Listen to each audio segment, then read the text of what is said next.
안녕하세요. 인류의 차원 상승 42회 강론 요약입니다. 제목 하나님과 우주 만물. 하나님과 우주 만물은 어떤 관계일까요?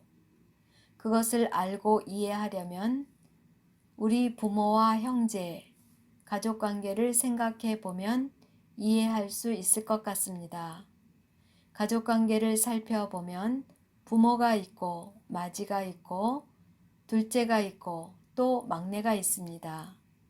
모두 한 부모에게서 나온 자녀이지만 특성이 다르고 연수가 다르다 보니 깨달아가는 능력도 다릅니다. 먼저 나온 형이나 언니가 뭐든지 많이 알고 할 줄 아는 것이 많겠지요. 그렇다고 해서 막내 동생을 노예로 부리려는 형은 좀 이해가 되지 않습니다. 의식 수준이 많이 낮은 영호님이 분명합니다. 동생이 어리석고 무지하다면 형이 사랑으로 잘 지도하고 이끌어 주어야지 무지한 동생 위에 서서 왕 노릇이나 하려고 하고 동생의 고통을 가중시키는 것은 형으로서 하지 말아야 할 일입니다. 동생도 때가 되면 자연히 철이 들고 깨우쳐 갈 때가 올 텐데 형의 그러한 행동이 동생의 마음을 얼마나 상하게 하겠습니까? 형을 존경할 수 없을 것 같습니다. 태초의 창조주 하나님은 말씀 자체입니다. 근원의 하나님은 성격이 없습니다. 우리에게 명령하거나 요구하지 않습니다. 이 근원의 하나님 한 분에게서 만물이 퍼져 나갑니다. 입자와 파동 에너지가 퍼져 나가며 모든 만물은 생명체를 이루며 스스로 진화해 갑니다. 부모의 DNA를 이어받아 모든 생명체는 창조력을 갖습니다.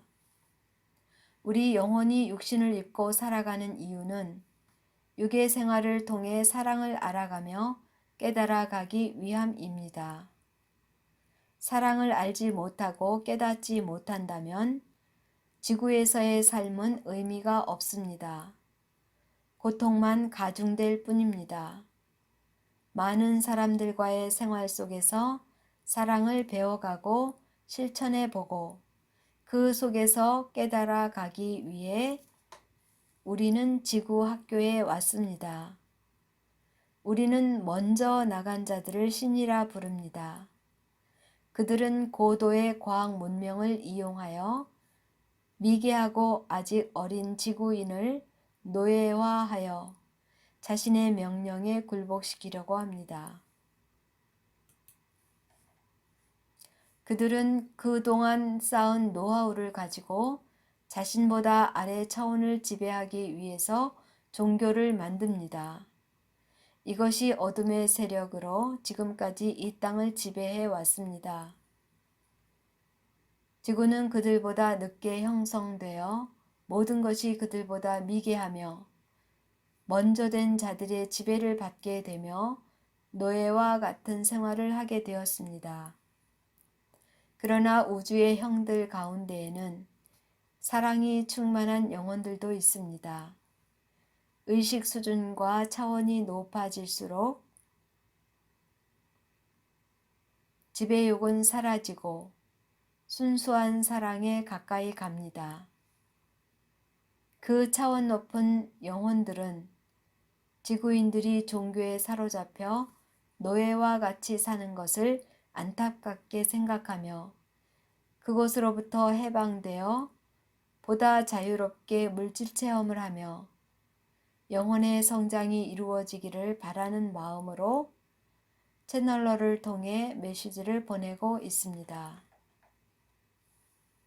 지구도 광자대의 영향을 받게 되어 영혼의 자각이 일어나며 자신의 정체성을 알게 되며 어떻게 살아야 하는지 각성하게 됩니다. 이제 인류는 깨어나기 시작했습니다. 우리가 신들의 노예가 아니라 태초에 하나님께로부터 나온 분신임을 알게 되며 창조주의 의식을 가진 영혼임을 각성하게 되었습니다. 종교는 거짓된 것이 많습니다. 욕심과 지배욕이 강한 외계의 영혼들에 의해 만들어진 것이 종교입니다. 종교는 더 이상 인류를 제압할 수 없으며 이 땅을 정복할 수 없습니다. 어둠의 실체가 드러났기 때문입니다. 빛이 오면 어둠은 자연히 사라지는 것입니다. 우리 인류는 이제 그것을 분명히 알고 스스로 자유의지를 가지고 내가 왜 이 세상에 와서 살고 있는지 깨닫고 어떻게 삶을 살 것인지 스스로 판단할 때가 되었습니다. 종교에 의해서 한평생을 낭비하는 어리석음을 반복해서는 안 되겠습니다.